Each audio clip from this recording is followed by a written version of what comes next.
We are the proud parents of 3 children impacted by FASD. Skylar's 18, and Cassie is 16, and Jacob's 11. I'm Skylar. I am currently living with FASD.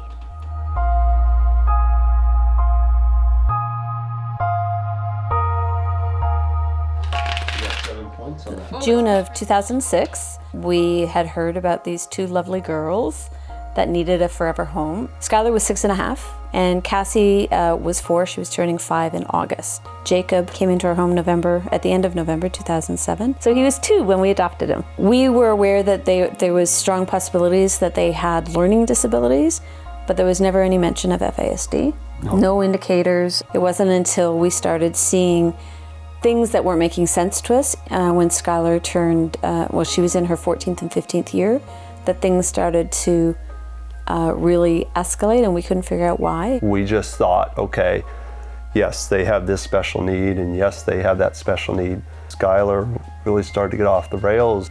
She wasn't coming home at night, and then one day she didn't come home at all, and so we didn't know where she was for 4 days, and we had the police going after her. And all through that, I was trying to figure out, like, this isn't Skylar, this doesn't make any sense to us. A lot of people chalked it off to, oh, she's a teenager, but it didn't feel like that to us. So one of the big things that she was really struggling with at that time was her anger.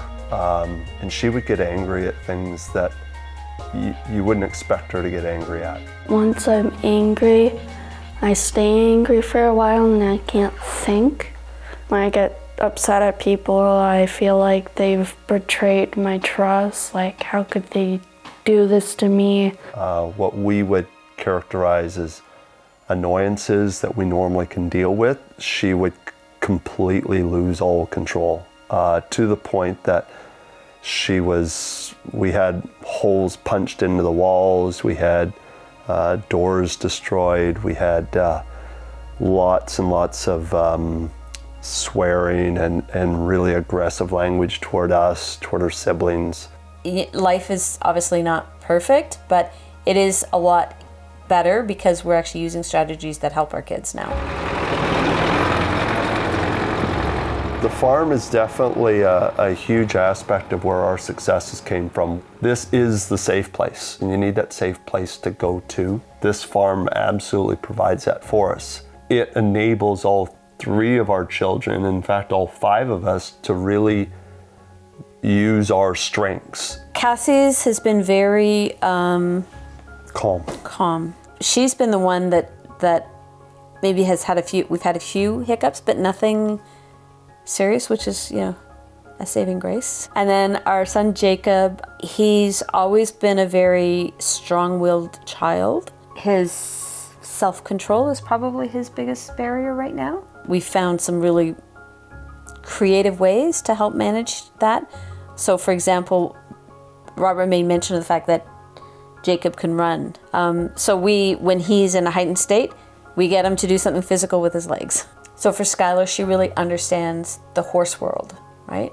And so we talk about structure like being in a paddock. So, there's times when you're in a stall, there's times when you're, in a run-in, and there's times when you get to be in the open field, right? So we talk in those terms now for her so that she can process what we're saying. They're a lot more easier to read versus people. Like, I could tell that my horse wasn't going to behave for me when you guys were over there, because he was picking up on my nerves, and which was setting him off. But once you guys left, I was more relaxed, and he ended up focusing on what I was asking him to do.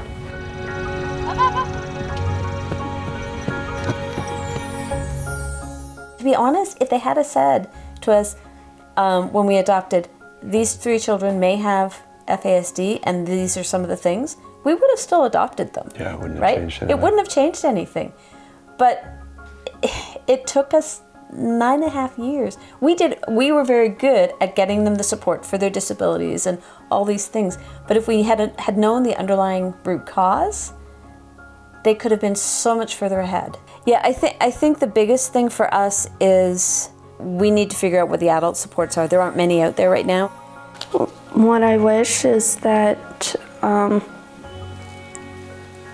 Just because we're diagnosed this doesn't mean we're stupid. It just means that it'll take us a lot longer for us to remember things. Just like training horses, my horse trainer that I'm working with, since I didn't practice over the weekend, I completely forgot how to do it.